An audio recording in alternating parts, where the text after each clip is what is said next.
काम कर रहे हैं, इसमें पुलिस की व्यवस्था किस तरह की है? पुलिस की व्यवस्था बड़ा निंदनीय है। पुलिस अक्सर कर जो लड़ाई झगड़े विवाद के जो मुकदमे आते हैं उनकी सही तरह से प्रथम दृष्टया जांच नहीं करती।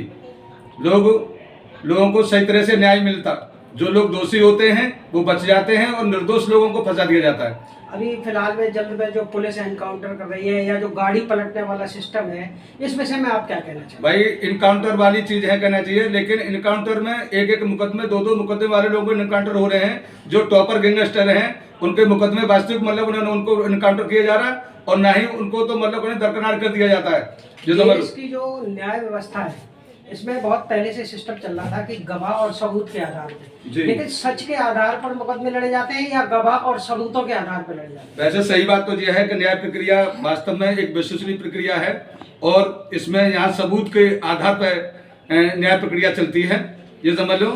और न्याय प्रक्रिया में वास्तविक जो अंग है कहना चाहिए वो साक्ष्य का है। साक्ष्य के विषय पे ही माननीय न्यायाधीश अपना निर्णय देते हैं। लेकिन जो हकीकत होनी चाहिए, न्याय की व्यवस्था सच पर डिपेंड होनी चाहिए।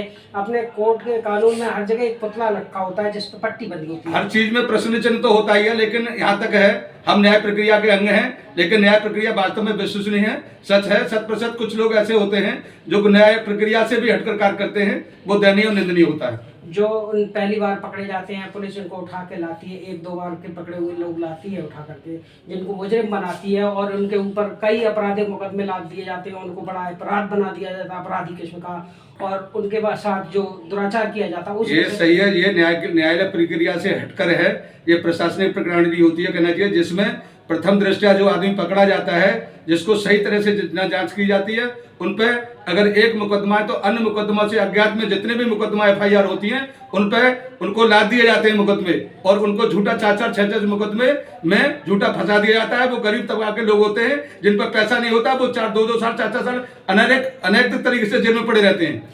अब अधिकतर न्यायालयों में जो केस मिल रहे हैं, अधिकतर 302 या 307 के बजाय जो पारिवारिक केस ज्यादा हो रहे हैं, इस विषय में आप क्या प्रकार प्रक्रिया वास्तविक यह है कि आज की डेट में फैमिली के जितने भी मुकदमे हैं वो वास्तव में मुकदमे जो भी आ रहे हैं वो प्रक्रिया सामाजिक प्रक्रिया से भी हटकर है।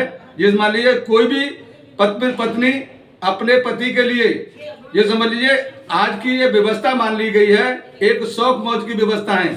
ये समझ लीजिए कोई भी पत्नी अपने पति को अकारण आकर के परेशान करती हैं और मुकदमे अकारण डालती हैं, जबकि उसकी सही प्रथम दृष्टया जांच होनी चाहिए और मामला निस्तारण कर दी जाए। उस मामले में भी मुकदमे बहुत लंबे समय लंबित हो जाते हैं, काफी हरासमेंट होता है आदमी का। अधिकतर जो देखा गया है कि नारी सशक्तिकरण तो चल रहा है, लेकिन पुरुष सशक्तिकरण के लिए ना ही कोई प्रशासन सुनने को तैयार है, ना कोई प्रशासनिक अधिकारी इसमें सहयोग करता है। इस संबंध में आप क्या? वास्तविक बात यह है कि नारी सशक्तिकरण होना भी चाहिए, लेकिन सच होना चाहिए। नारी का मतलब आदमी नारी सशक्तिकरण का अनुचित लाभ ले रहे हैं, जरा सी मात्रा में नाबालिग बेटियों को लगा देते हैं और उनसे पैसा उगाई करते हैं और झूठे मुकदमे में फंसा देते हैं लोगों को, जबकि घटना वास्तविक झूठी होती है।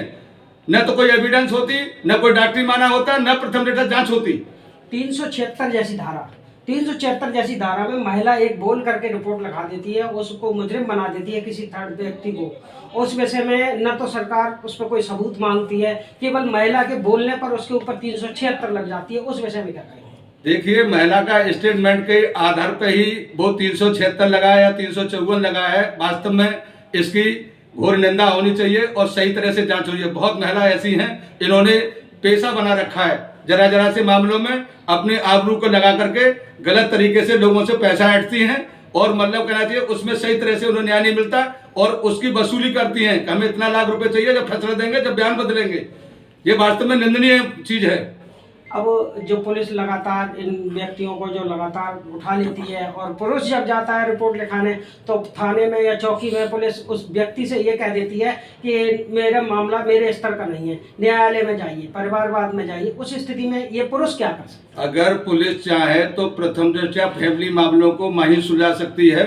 माननीय उच्च न्यायालय, सर्वोच्च न्यायालय ने व्यवस्था भी प्री लिटिगेशन कर रखे हैं। जो प्रक्रिया है प्री लिटिगेशन की है, जहाँ पत्नी के सुलह समझौते होते हैं, वहां पर भी वो लोग उस चीज से वंचित रह जाते हैं, उन्हें सही न्याय नहीं मिल पाता।